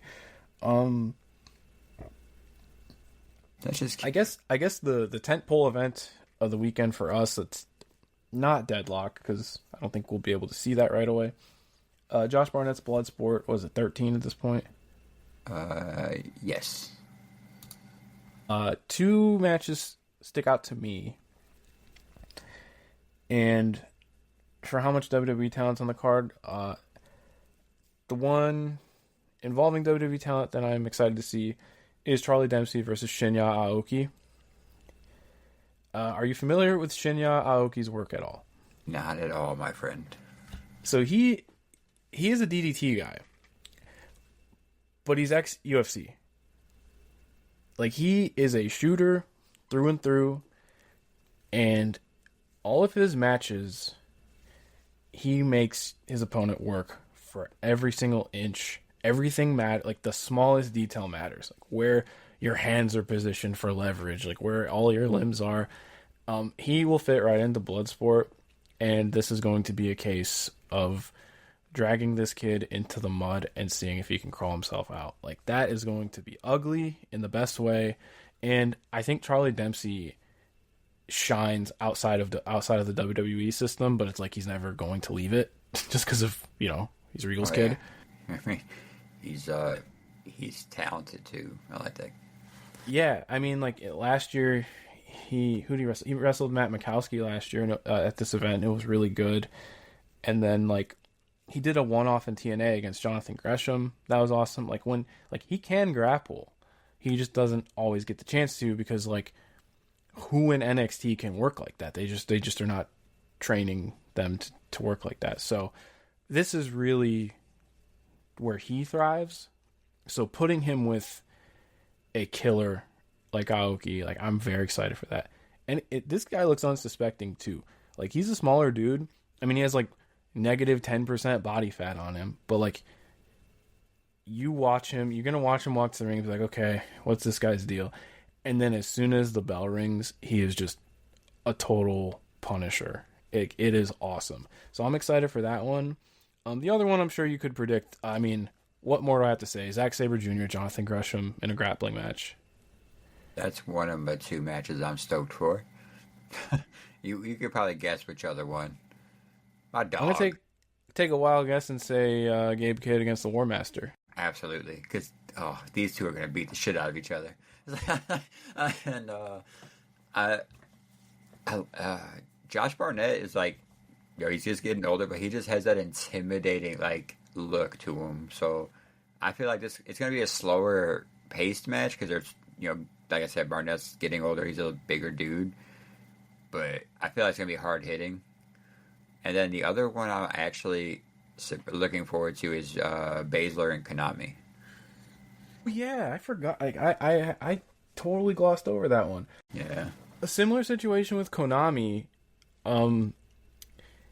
She is very like all this shoot adjacent stuff is in her wheelhouse, and that is not something she gets to do in Stardom. And she's essentially in their equivalent of House of Torture right now. So not exactly thinking mat based with those types of matches. I think that will be very cool. That is a very unique matchup because with the Stardom talent on here, like Micah's fighting Carmen Petrovich, and I don't know what that's going to look like because I would have never guessed Micah had a judo background just because she's very much a powerhouse in her professional wrestling. Like she isn't doing a lot of calculated strikes or anything. She's like more of a hoss in their division. But yeah, Konami and Shayna, actually, that does sound really, really sick. There's not really one bad fight or match, rather, on this card. I mean, Thatcher and Pete Dunne, like, that's going to be good. That's a good grab right there. Layla Hirsch, I don't know who Jordan Blade is, though, so that's... Happy Layla Hirsch is on this show, especially after just being released, so... And then, Natty Neidhart, I mean, yeah, we got some bangers on this one. Yeah, Natty and Bloodsport, I have no idea what that's going to look like, but again, like intrigued to say the least. I mean, when's the last time she got to do like stuff outside of the system? Yeah. What time is? I'm trying to find Bloodsport. What time? That's going to start at 10 p.m. our time. I'll be asleep. Fair enough. Yeah. I'm scrolling through the thing because I just got that the Voices of Wrestling thing you sent me, and I'm scrolling. I see Circle 6 is running a show. If you don't know what Circle 6 is, they're just like a hardcore fed. But I was just scrolling really fast and seen Masha Slamovich versus Cruel. I'm marking that down on my list. I'm checking that out at some point. Yeah, I didn't see if it was streaming or not. Like, I don't know if IWTV is airing anything, and like I pay for IWTV, so I was like kind of like, damn, like I would have liked. I don't know. It doesn't say if they're streaming or anything, but yeah, there's a lot of wrestling. Jeez Louise. You know what? I'm gonna throw one more in the hat for Bloodsport. I wouldn't sleep on Royce Isaacs versus Tavion Heights. Tavion's the kid from NXT, right? Yeah, he did the Noah tour last year. He has an amateur background, and like Royce Isaacs has been good in his prior Bloodsport appearances, so I'm not outruling that one. That one could be pretty good too. So I mean, I know that this show's kind of getting thrown under the bus just because of GCW being in bed with WWE for this weekend, but it's like when you really look at this show, like I don't think it will be bad. Yeah, no, it looks pretty. Like I always love Bloodsport. No matter, I always try to check out every Bloodsport that pops off. Oh yeah, me too. So, like, honestly, this is how I found out about J.R. Kratos. I didn't know who he was until Bloodsport. So, I'm just scrolling through the rest of them here. There's another Marks R Us. What is this? And then there's a Marvelous show starting at 1 a.m., which is a Joshi promotion.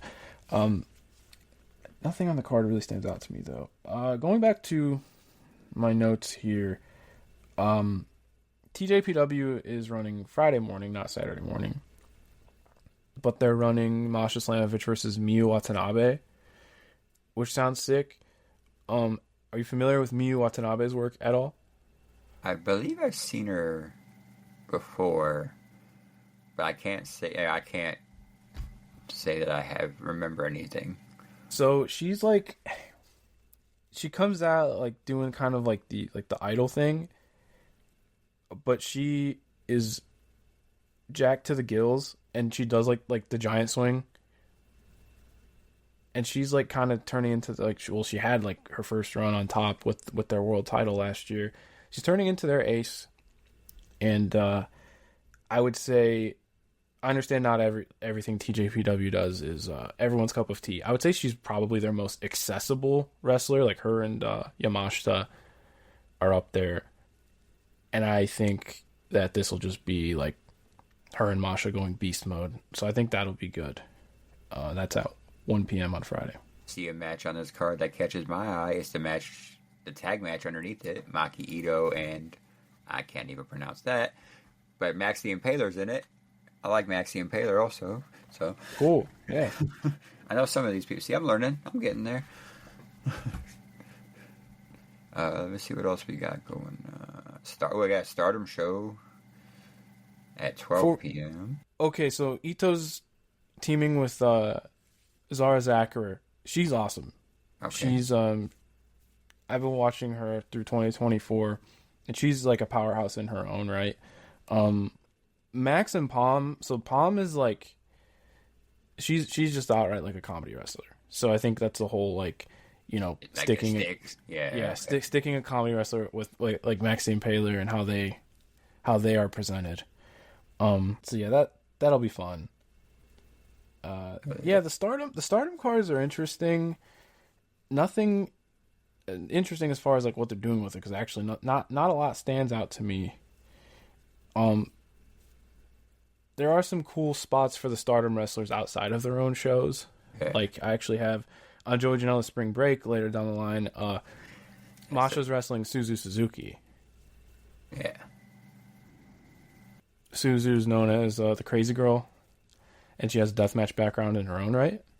Yeah, she's wrestling. Yeah, she's wrestling on the Stardom card, right? In a tag match. Yeah. Okay. She just turned heel on her faction. So she's going to be in those spots. And then like Azumi and Starlight Kid are on the Dragon Gate shows, which is really cool. I can get it. I can tell you there's there's a DDT show too that's later on.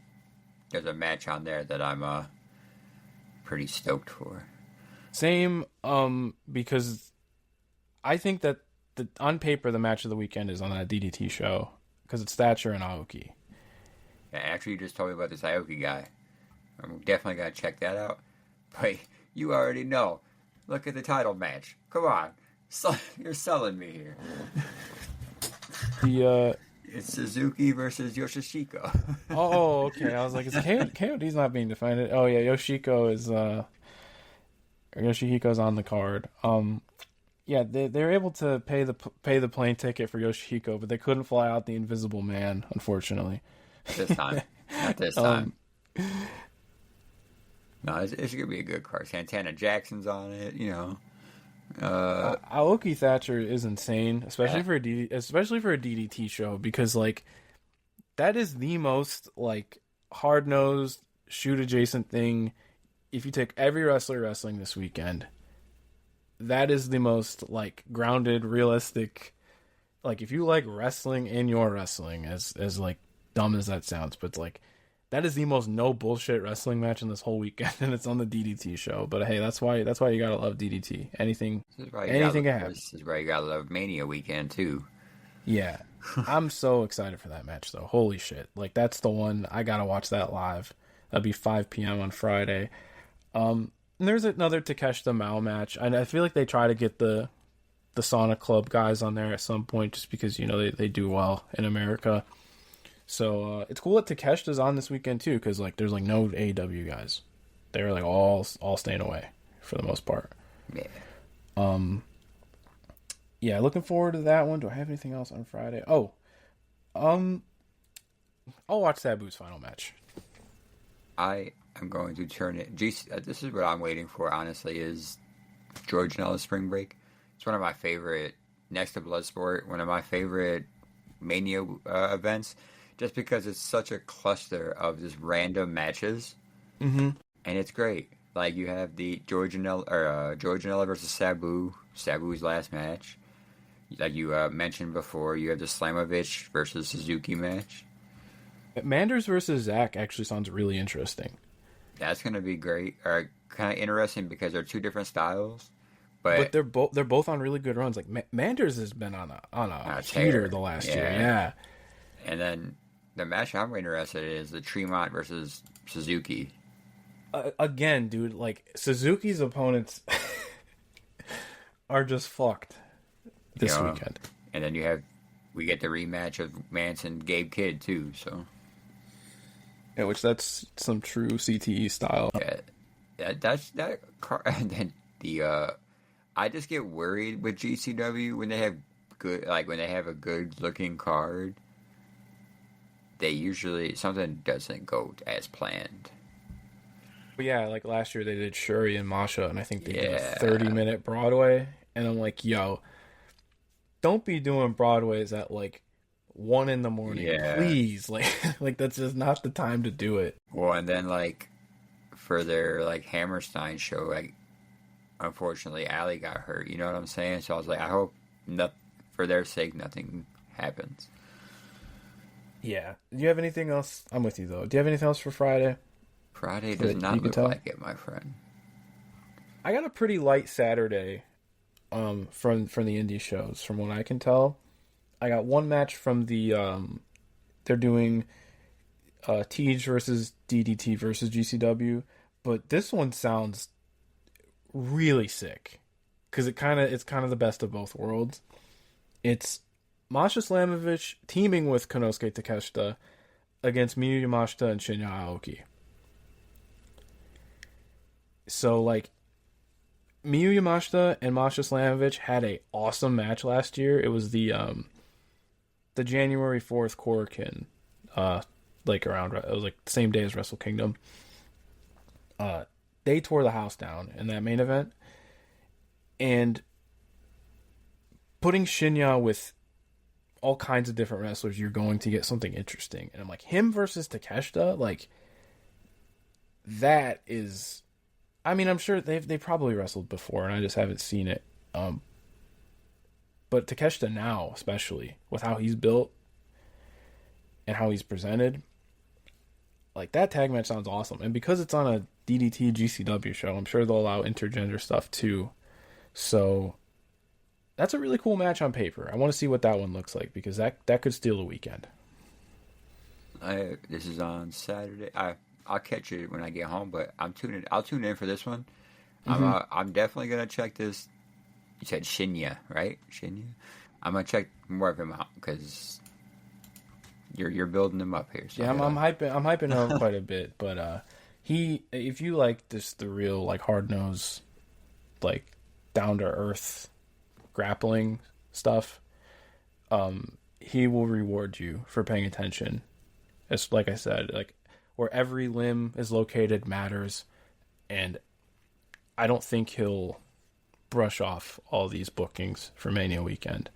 I think if the one that kind of stole DDT's second half of the year last year shows up this weekend, I think he's going to turn a lot of heads. So I hope the way I'm hyping him up lives up when the matches themselves take place. The only other thing from Saturday I have, and I got an asterisk by this one because I got to be up early on Sunday. I want to try to stick it out for the clusterfuck. That's what I was just looking at now, man. I'm gonna catch it. Starts at 1 a.m. So I'm off Sunday. I'm waking up early Sunday morning. I wake up early every day, but I'm waking up, and that's when I'm gonna catch the clusterfuck because I always love the clusterfuck. It's just funny. It's just a good, stupid battle royal. Yeah, I remember last year I was watching with some friends and I just popped a gummy and Babe Ruth called my shot that Shane Douglas would be the first delayed entrant. And when he actually was, I could not stop laughing. But there's just the clusterfuck is the most just unhinged bullshit match on the calendar. And I'm sure I want to see how many times they're going to do Nate Webb's entrance this time. And I always look forward to it. I just it sucks with the time zones that like I got to be up early and this battle royal probably isn't starting till like 2 a.m. And I don't know if I want to go back and sit through it if it isn't live. Yeah, what I'm gonna do definitely is pop it on when I'm cleaning up or something, have it on as background.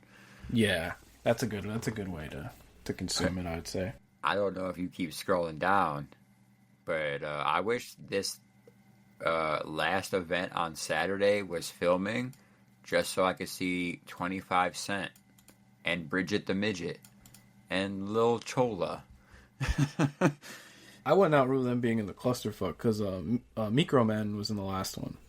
Yeah, well, they better get 25 Cent and La Parkerita. All right. Oh, okay. I want those two. I want those. Yeah, give me 25 Cent and La Parkerita. Give me those two. Very well. Well, that was a very loose rundown of what we're looking forward to on the weekend itself. I know again we're going long, but I mean, it's our favorite weekend, man. It's ours. It is WrestleMania weekend. I think we do need to talk about WrestleMania before we sign off. So let me get that up. That's a good sign off. Yeah, WrestleMania 41. Coming from the Allegiant Stadium in Las Vegas, Nevada. The 2-night extravaganza.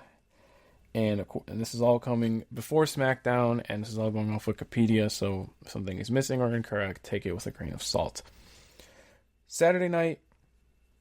First being the War Raiders defending the World Tag Team Championships against the New Day. And, again, not to compare it to the SmackDown tag, but I think because they featured the New Day after turning and then they took them off for a while, this just feels kind of thrown on there. That's one of the many matches that feels just kind of thrown on there. But I think that if they give them time, this could be good. Yeah, I have no doubt in my mind that these four men can go.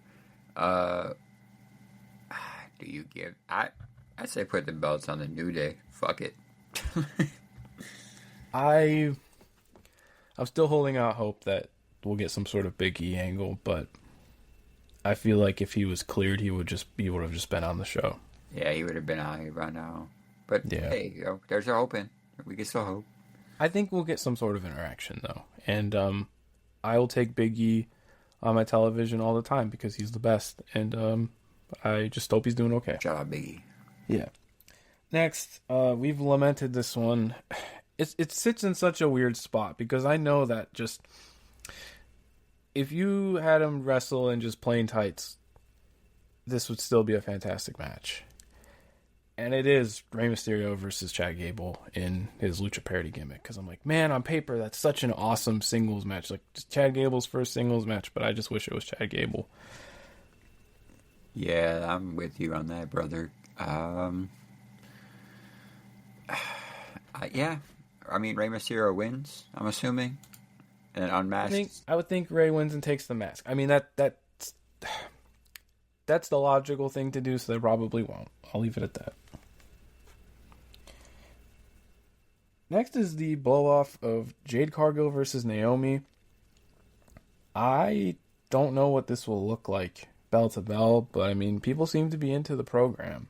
And people seem to be into the heel version of Naomi, I have not seen much of, so I don't really have much to say on this, but I think it's cool that the women are getting a singles match outside of a title picture, because I believe this is the first time in 41 Manias that a women's singles match is taking place for just a pure feud and not for a championship.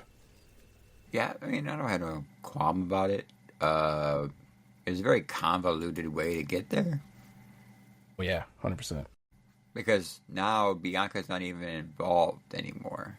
Right. But hey, cool.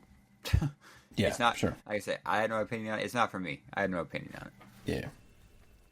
Then United States Championship being defended. LA Knight defending against Jacob Fatu. I mean, this just feels like a rip the Band-Aid situation. Just put the belt on Fatu. Let him give him everything. Actually, you want to actually give him every belt. Just give him the women's belt. Everyone. I don't care.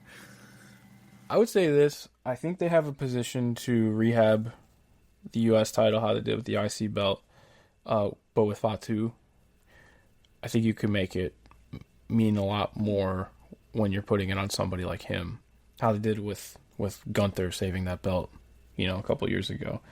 So with the IC belt, I mean.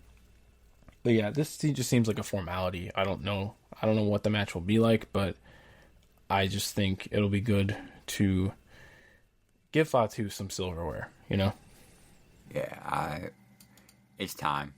It's definitely time. Then after that, I mean, we'll see what they actually do, and that is Charlotte Flair, who won the right to challenge at the Royal Rumble to face Tiffany Stratton for the Women's Championship. And as much of a mess as the build was, I still think if they're able to cooperate, it'll be athletically impressive. I just don't know if either of these wrestlers make me feel anything during their matches. So that's my thoughts. I hope Tiffany wins. That's the only thought I have. Me too. Yeah, she should. But again, you never know with Charlotte Flair.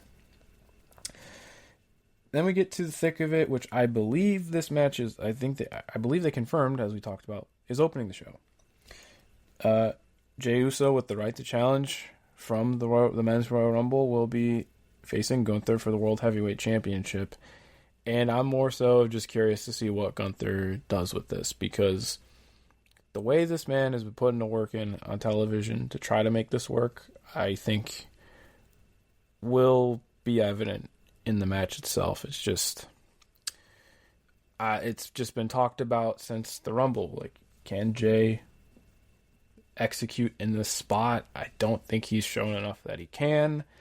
But again, this is for the people in the buildings who respond well to the yeet stuff, whereas I think a lot of us who are more focused on the actual wrestling match are not necessarily looking forward to this. But I don't know how you feel about this at this point, but I'm more so just like, all right, let's see what Gunther is able to do here. Yeah, I'm the same. I want to see what Gunther... We both hope Gunther wins. But hey, I'm going to just watch it for what it is. I feel we get a Jimmy involvement. He comes back, because we haven't seen him since Gunther committed homicide. I'm assuming you get that. You get Jimmy back, but just let's hope for the best. Yeah, I mean, that's all you can do with a lot of these matches. We'll see. Main event of night 1, Roman Reigns versus Seth Rollins versus CM Punk with Paul Heyman in his corner. CM Punk finally gets to main event. They still haven't necessarily explained why, other than I think it's just because Roman Reigns is in the match and he either goes first or he goes last. So I think for anybody who is invested in Punk getting to the spot, this is definitely not how you wanted it to happen. But I'll go out on a limb here and just say that, to me, so much of this Punk run, not just in WWE, but just him coming back to pro wrestling, or regardless of where it is, AEW, WWE, if he went to another place, who knows. The whole point, though, to me, has been closure. And regardless of how this match actually goes, I would say if you are a Punk fan and you want that closure, all you need is him walking the aisle with Paul Heyman. To me, that's what this is about. If the match is good, that's house money for me. I think it's the most WWE thing ever where it's like, it does, to me, I'm just like, all right, the match will be what it is, but like just that moment of Punk finally getting to make that walk with Paul Heyman, no less, it'll be special. So yeah, for me being a big Punk guy, it's gonna be great to see him walk down the aisle with Punk and main event. Once again, very convoluted way to get to where we are, but I'm gonna just sit back and enjoy it. I unfortunately will miss. No, I'll get home for most of this, but because I don't know if there's a special start time. I was assuming it'd be like 6. it says 4 p.m. PT. So yeah, that would be 6. Because I'm assuming these shows are going to be. I think night 1 will be like 3.5 hours. Night 2 will be 4 hours. So, at least that's been the trend. Yeah, there's just been this thing with Punk. We have enough of a sample size now to where it's like there are these distinct. I may have said this before too on the show, so forgive me if I'm retreading here. But there are like distinct CM Punk matches, and there's just matches that CM Punk happens to be in. The distinct ones being like the Drew Hell in Cell, the Sami Zayn match after the Royal Rumble. And then a lot of it has just been like Punk's in the match, but it really isn't his forte. And I think with guys like both Seth matches have felt that way to me personally. And Roman clearly has his own layout. And like I've suggested before, if Paul Heyman's booking this, then it's just going to be finisher spam and then a bunch of dialogue, I'm sure. So I'm not going to just sit here and shit on the match before it happens. But I will say, I think my coping mechanism is more of just like seeing Punk get his moment, and then whatever the match is, I'm just going to take it as it comes. Yeah, I'm going to enjoy just seeing my man in the main event. Mm-hmm. After all the bullshit that we got to get, you know what I'm saying? After everything that happened to get here, I guess. Yeah, 100%. So night 2, there's only 6 matches listed at the moment. Granted, I think the main event will be very long. We'll get there. From the bottom, Women's Tag Team Championship matches was added recently. The team of Bayley and Lyra Valkyria are challenging the Judgment Day.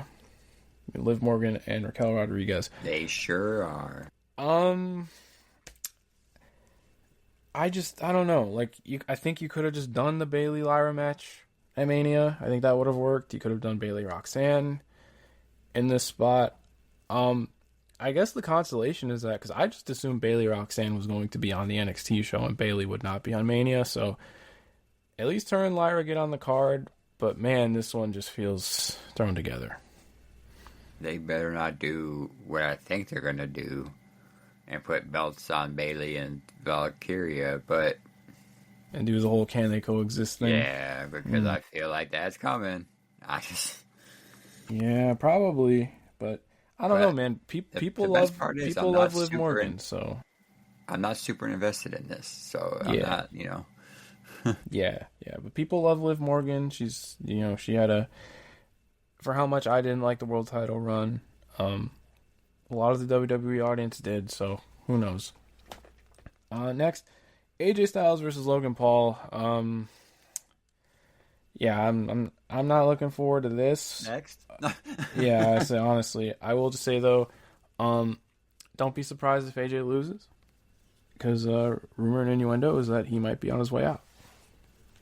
Yeah, I feel like retirement's right around the corner, maybe for AJ. That sucks because he's one of my favorite wrestlers, but it's also gonna suck that if I'm not gonna be, like I said, not be surprised, but it's not gonna be. I'm not happy if it is. You know what I'm saying? Yeah, I think he might go somewhere else before he retires, but we'll let it happen first. This one should be fun though. Braun Breaker defending against Penta, Finn Balor, and Dominic for the IC title. Again, multi-man match that's completely thrown together, but I'm not gonna complain about Braun Breaker just spearing people and just being a menace. And I'm really into just Dominic being a total shithead, so that dynamic works really well. My my pick is Dominic's winning his IC belt on Sunday. I'm here for it, man, because He's my dark horse. He winning that belt. I'm here for it because I think that Finn's taking that pin, but Yeah, but Dom's gonna be the one to pin him. yeah, and that's a natural because they've been building that for a while, and it's like Braun can lose the belt without taking the fall. And Penta doesn't lose any momentum because he's not taking the fall. Yeah, so you'll get there efficiently, but I think it's time for Braun to take that step and go to the main event scene. Oh, absolutely. Damian Priest versus Drew McIntyre. This is a Sin City street fight. The only stipulation on the two nights, at least for now. Not bad, not bad. You don't need to have a million gimmick matches. Yeah, no, you don't. They usually have a couple, like scattered throughout the card. This might be fun. I actually liked their match in Scotland last year. I'm not a big Damian Priest guy. I think he's all right. Yeah, I think he's okay. He's a good hand, but I love Drew, so I'm anything Drew does, I'm with it. And if like the reports are to be believed, with all the shit surrounding the Rumble and his kind of creative direction, he might have a chip on his shoulder. So Drew might be busting out all the stops for this. Yeah, so I can't wait. Yeah, I'm always down for a good gimmick match if it makes sense, and the build for this has kind of been making sense because they've been feuding. Yeah, like one of the few builds that actually has made sense. Yeah. Speaking of builds that don't make sense, but I actually think this should be match of the night.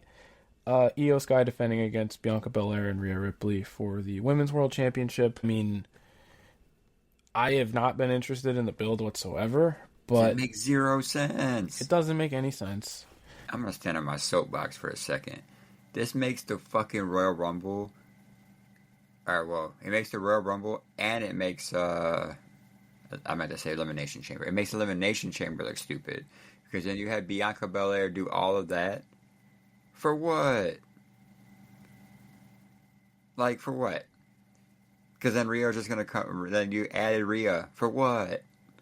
You could have literally just done Io Sky versus Bianca. You didn't need to add Rhea Ripley to this. No, and I don't think from a character perspective it makes... Like, I feel like somebody's got to turn heel out of this. I would hope it's Bianca. Well, they've been booing Bianca, and I don't get that at all. Because... She didn't do anything wrong in this situation. No, and Io's just like, I got my shot and I won the belt, and Rhea's just been complaining the whole time, but I just feel like Rhea's too popular that they're not gonna turn her. Yeah, so it's like it's a situation of like they have to go up where the crowd wants now. I still think this will be a lot of fun. Bianca on the big stage, I mean, is incredible. Like, I know she was kind of in that just like the Jade Showcase match last year, but her track record at Mania is very strong. I would expect nothing less from this. And I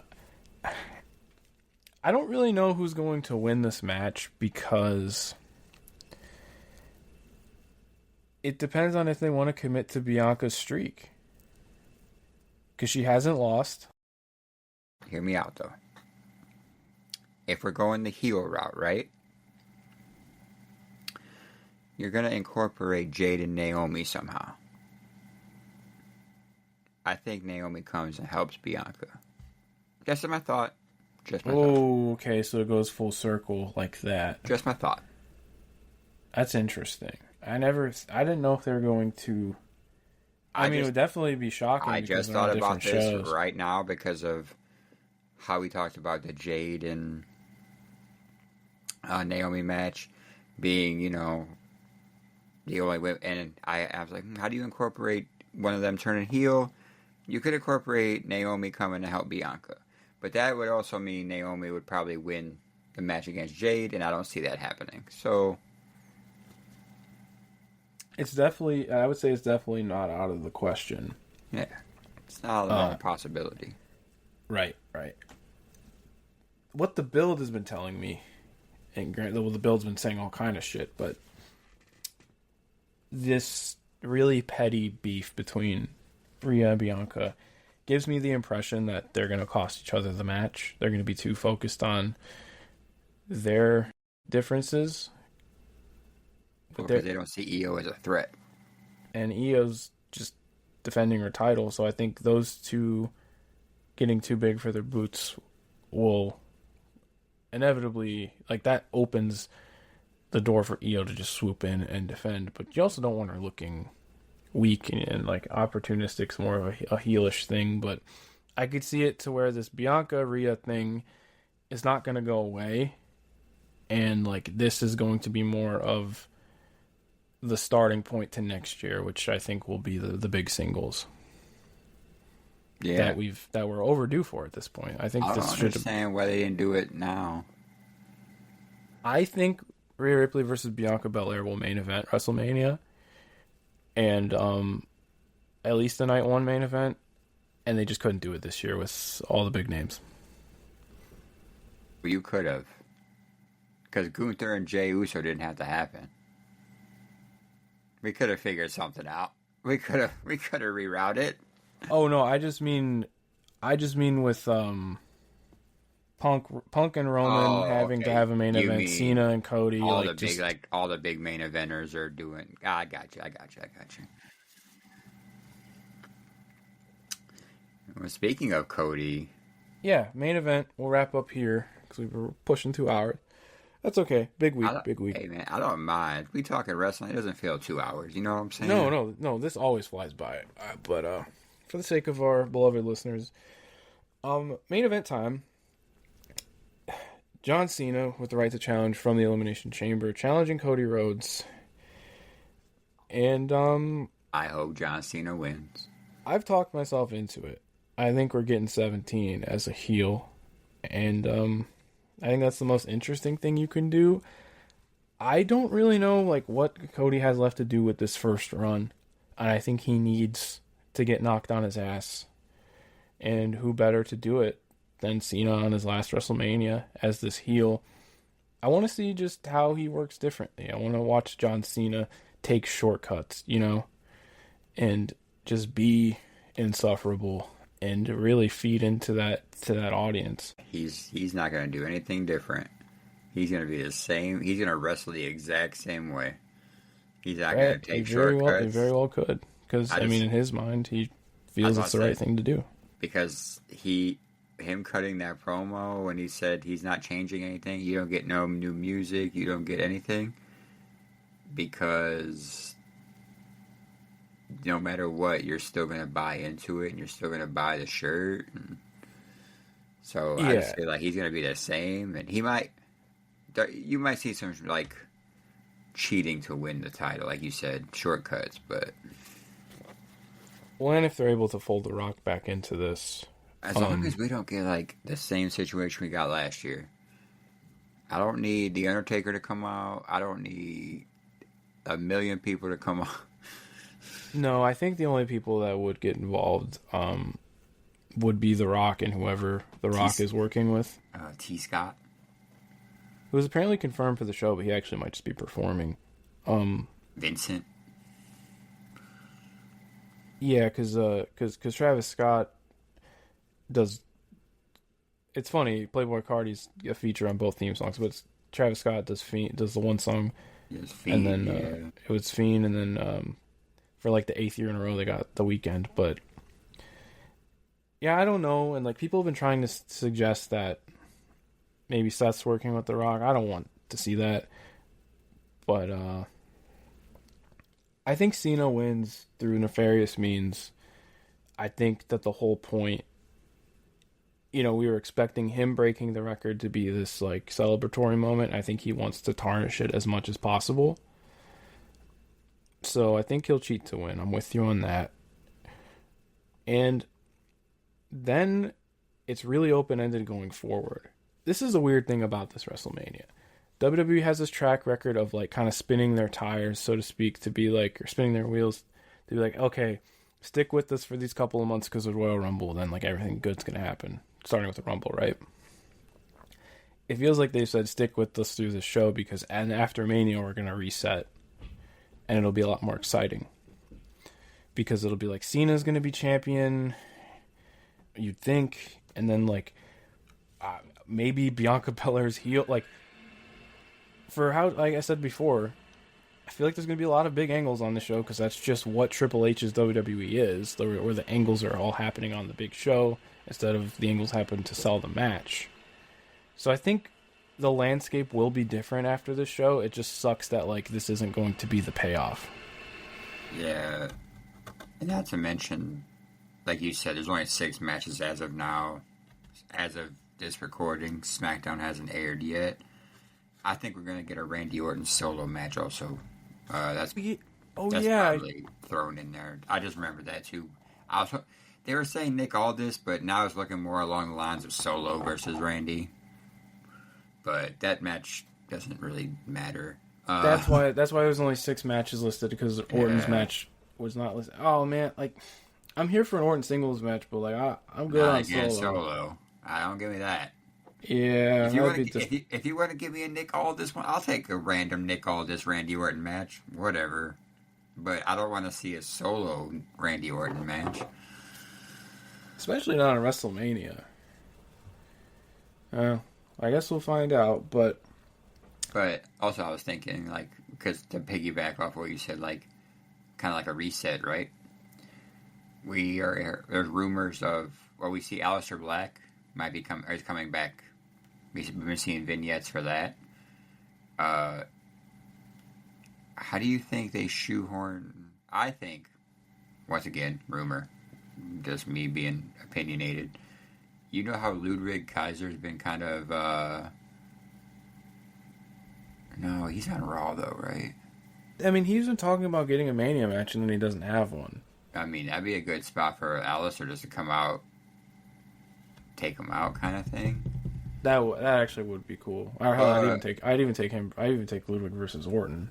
Yeah, but then Orton too. But then, yeah, I don't know. There's a lot of things we could shoehorn in here. Yeah, I don't think this is the finalized card. I think we will get some sort of addition with Orton especially. But there's only one way of knowing, and that will be when the time comes. And who's to know? We might get a tag team title match added.